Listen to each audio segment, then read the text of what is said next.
Shalom, bien-aimés dans le Seigneur.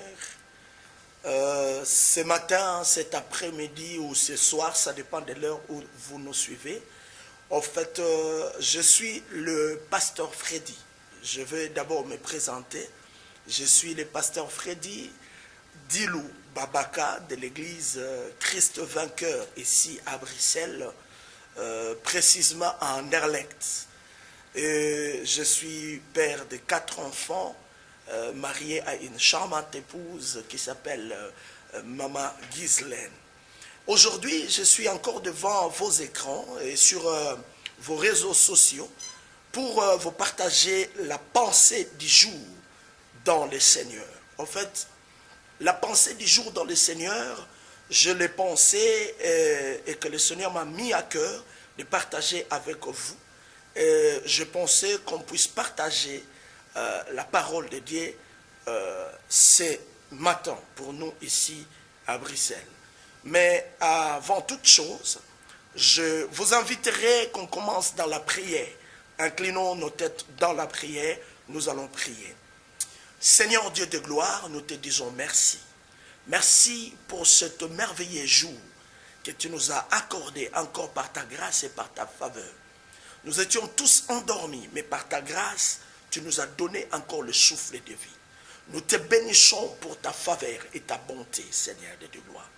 Car dormir et se réveiller n'est pas une habitude, mais c'est par ta grâce que nous nous réveillons.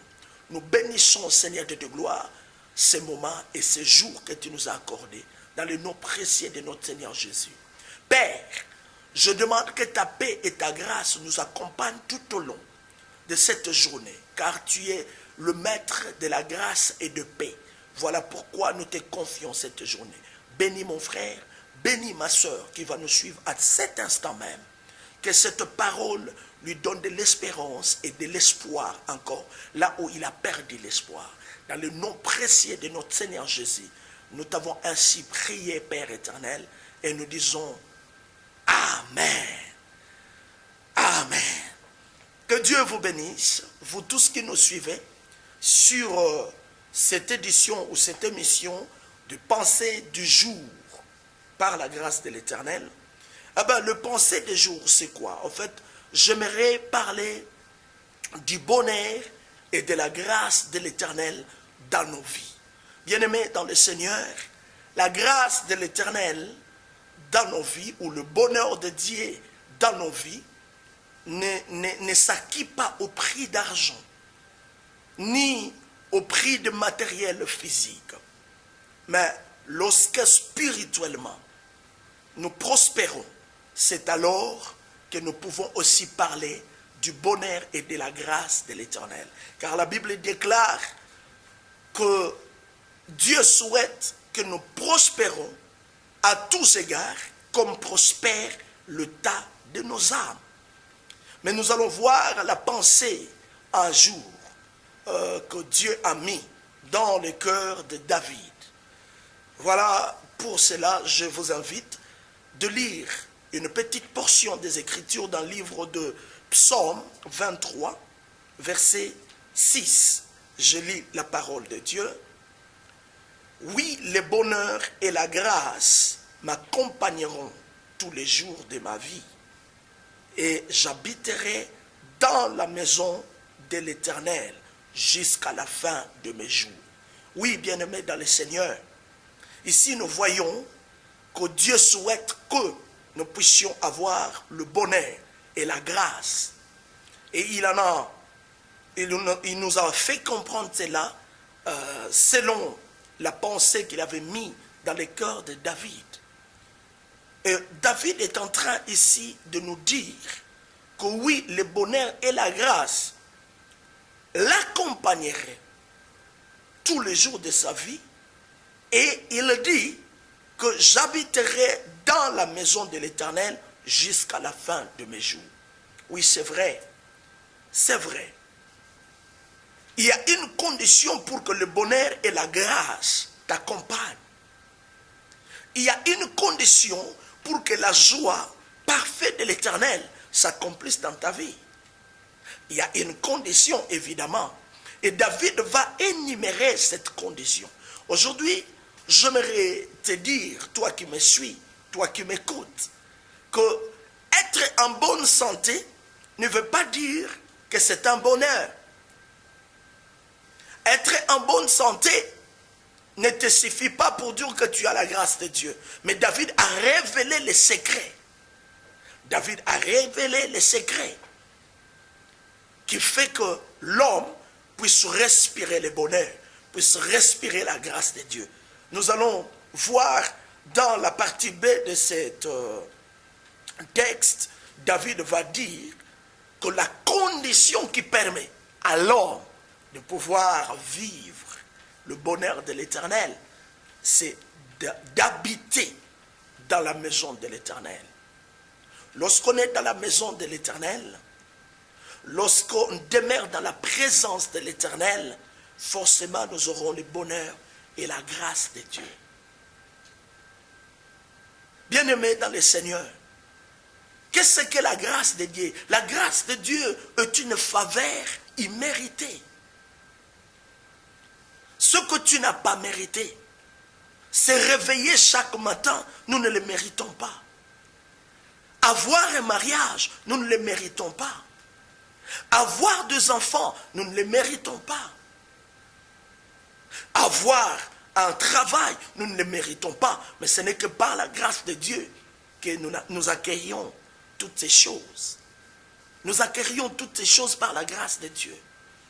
Et la grâce de Dieu, pour qu'elle demeure éternelle dans notre vie, nous avons besoin d'être dans sa présence. Ici, David est en train de démontrer que lorsque nous habitons dans la maison de l'Éternel, c'est alors que le bonheur et la grâce nous accompagneront tous les jours de notre vie. Et comment être dans la présence de Dieu, comment demeurer dans la maison de Dieu, c'est en faisant la volonté de Dieu. Dieu n'a pas une maison construite par le main d'homme, mais Dieu a une maison où il habite. Dieu habite dans la sainteté.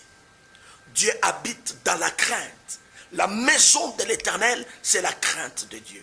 La maison de l'Éternel, c'est la justice de Dieu. C'est vivre dans les principes de Dieu. Lorsque tu es appelé chrétien, lorsque tu es appelé fille ou fils de Dieu, lorsque tu es appelé homme ou femme de Dieu, ce n'est pas le nom, ce n'est pas ce que les hommes disent qui nous importe, mais ce qui nous importe, c'est que Dieu veut, c'est que nous puissions vivre, nous puissions refléter, nous puissions appliquer les principes de Dieu.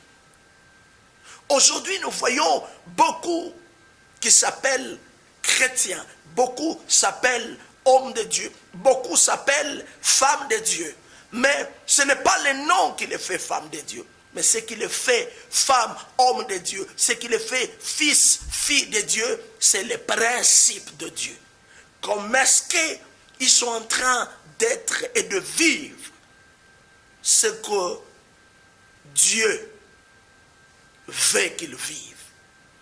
Oui, ici David a dit que le bonheur et la grâce ne se trouvent nulle part ailleurs. Ce n'est pas dans une boîte de nuit, bien-aimé. Ce n'est pas dans un marché, bien-aimé. Le bonheur de Dieu ne se trouve pas dans les querelles. Le bonheur de Dieu ne se trouve pas dans le combat, dans les bagarres physiques. Mais le bonheur de Dieu se trouve dans sa présence. Lorsque nous demeurions, lorsque nous vivions la parole de Dieu, lorsque nous pratiquons la parole de Dieu, c'est alors que nous marchions dans le bonheur de Dieu. David a dit encore plus loin, il dit dans sa parole que comme nous sommes là, ce n'est pas être éloigné de Dieu qui va faire notre bonheur. Mais il a dit, un jour dans tes parvis, vaut mieux que 1000 ans ailleurs. Parce que David a compris que la présence de Dieu est un bonheur pour chacun de nous. Et que la présence de Dieu est une grâce. Lorsque tu es dans la présence de Dieu, tu es environné de la grâce de Dieu. Tu es environné du bonheur de l'Éternel. Et cela n'est pas courte, cela n'est pas pour un durée déterminée. Mais ici, la Bible détermine que le bonheur et la grâce de Dieu accompagnent celui qui est dans la présence de Dieu jusqu'à la fin de ses jours. Oh, quelle merveille! Toi qui me suis, toi qui m'écoutes, j'aimerais te dire que la présence de Dieu te procurera ce que le monde ne peut jamais te donner. Toi qui me suis, toi qui m'écoutes, bien-aimé, j'aimerais te dire que être dans la présence de Dieu, ce n'est que du bonheur. Être dans la présence de Dieu, c'est activer la grâce de Dieu dans ta vie. Et c'est durant toute ta vie que l'Éternel serait avec toi. Je peux bien multiplier les mots, mais aujourd'hui, j'aimerais juste paraphraser ce verset pour dire que c'est le bonheur de Dieu et la grâce de Dieu qui fait l'homme. Et pour en avoir, il faut demeurer dans la maison de l'Éternel. La maison de l'Éternel, c'est la sainteté.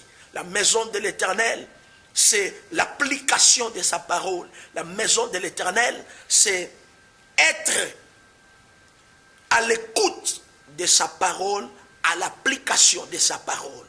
Merci, bien-aimés dans le Seigneur.